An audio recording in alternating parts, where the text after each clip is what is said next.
एक व्यक्ती एका पुस्तकाचे रोज 24 पाने वाचतो, त्याला संपूर्ण पुस्तक वाचण्यासाठी 36 दिवस लागतात. जर त्याने दररोज 18 पाने वाचण्याचे ठरवल्यास त्याला संपूर्ण पुस्तक वाचण्यास किती दिवस लागतील हे आपल्याला काढायचं आहे. तर बघा आपण किती पटकन काढतोय ते.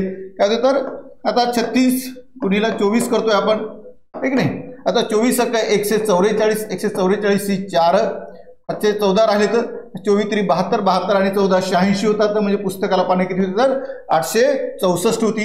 864 भागीला काय करतो आपण तर इथे 18 करतो आहे. 18 चूक काय होतात तर 72 होतात.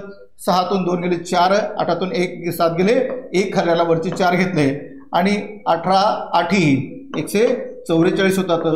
म्हणजे त्याला किती दिवस लागतील तर संपूर्ण पुस्तक वाचण्यासाठी 48 दिवस लागतील. म्हणून पर्याय क्रमांक 3 बरोबर आहे. जर व्हिडिओ आवडला तर लाईक करा, शेअर करा, सबस्क्राईब करा. थँक्यू.